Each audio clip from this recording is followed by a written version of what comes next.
Hi! This time I wanted to talk about roleplay and its relationship with character development, or the connections between roleplay and character development.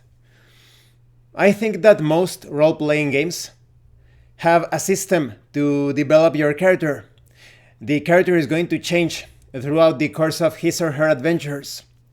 Obviously, this doesn't apply too much when it comes to one shots, because in a one shot session, there is only so much that you can change or portray when it comes to the character evolving. It's such a short amount of time. Unless you handle some time skips, it's going to look very strange that the character is going through these dramatic changes in such a short time. But when it comes to campaigns, even short campaigns, it feels organic and logical that the character suddenly changes his or her mind about certain things and has a certain, yes, a contrasting demeanor when compared to his initial self. In most tabletop role playing games, these changes happen in the form of leveling up or ranking up. You obtain more hit points, you obtain different powers, abilities, spells, perks, skills, your skills develop. But I think in most cases, role players, that is actual role players, and remember to check out the links in the description for some tips and considerations about roleplay in role playing games. Sometimes role players may overlook things when it comes to the changes of his or her character. So, for example, maybe you start to play as a very enthusiastic character. You know, like the typical enthusiastic rookie or newbie, and you start out with a lot of joy and energy, and you start to take on different tasks, but many things could change throughout your adventures.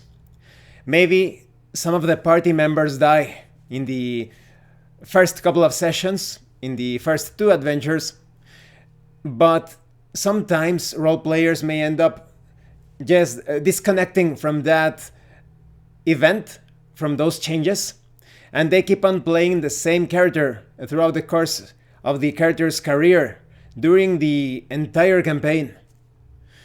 If party members die, you should think about the impact on that character.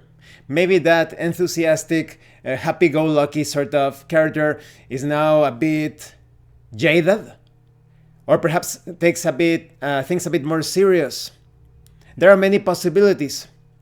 Maybe because of the deaths, he becomes a bit nervous. So now every time that character is about to fight, or perhaps disarming traps, or looking into dangerous tomes with forbidden information, knowledge, you can describe the character as shaking a little bit. Perhaps a drop of sweat falls from his brow. Perhaps he stutters a bit when he's reading the disturbing passages. Or maybe it happens the other way.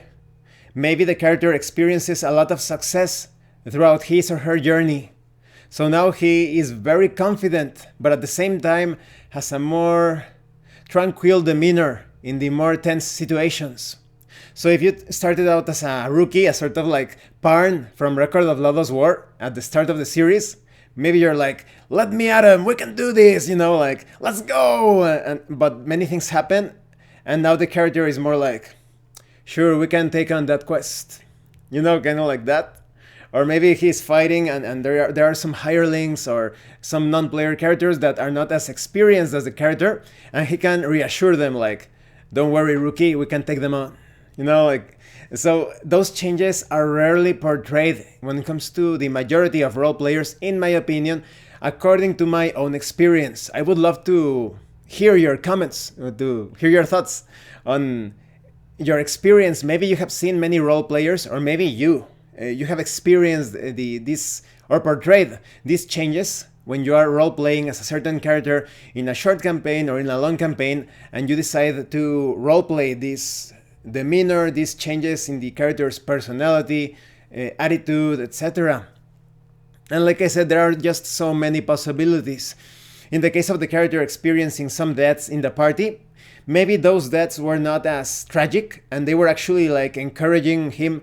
Maybe a member in the party dies and he says something as he's dying: "I entrust the future of the kingdom to you," and he hands you like a medallion or something, and now you feel like a sense of duty. Your character becomes a bit more honorable or touched.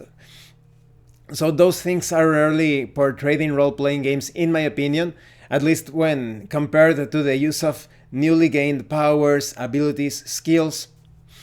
Sometimes people get a bit stuck when it comes to the mechanics or the game side of the role-playing game. Just like you can get stuck in the roleplay aspect and forget about the game mechanics. It goes both ways. You have those extremes. I generally strive or aim towards the middle ground. So yes, it's very interesting how you could represent these changes. Even when we take into account the mechanics, maybe for example, you have magic missile in your typical Dungeons and Dragons game. You have magic missile. When you start out, maybe your magic missile is quite ordinary. You just shoot like this little ball or projectile of light. But because your character grows in power as a wizard or as a sorcerer or whatever, maybe now you want your magic missiles to change with you as well. So maybe you are a character that has this theme of destruction around him. So he's very much into destroying, chaos, and all of that. So now when you shoot your magic missiles, maybe now the shape of the magic missiles has adapted to your own changes as a person, and they, instead of being just like a ball of light, they appear like this chaotic mass of like a little whirlwind of energy that shoots forward. It's still the typical magic missile, but those aesthetic changes are quite easy to appreciate in the game world. Or maybe you shoot these magic missiles and they look like mini skulls, even though there are some other spells that are kind of like miniature skulls. But for all intent and purposes, when it comes to expressing the changes of your character's personality, now your magic missiles look like small skulls. Or maybe you are playing as a dragonborn and you express your dragon heritage through or blood through your magic missiles, or a sorcerer with the blood of dragons or something. So you shoot mini dragon heads, or they look like small dragons flying against the enemies. So your spells could also change like that. Your fighting style, if you are playing any melee-oriented character, even for example in modern games or modern settings or sci-fi settings, you're going to be fighting quite different. When you start out, maybe you fight quite reckless. There isn't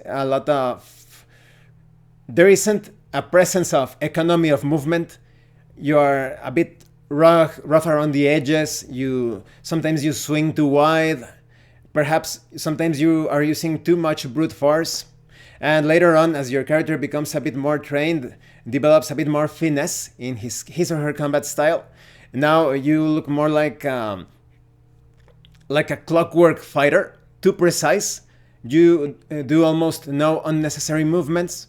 Or maybe you're going like the barbarian route, or you're more like a ravager or a ganger or something. And even if you haven't been properly trained throughout the course of your journey, now your moves are even more destructive. Perhaps you used to do these big swings with your two-handed sword, and now they are still big swings, but they are even faster.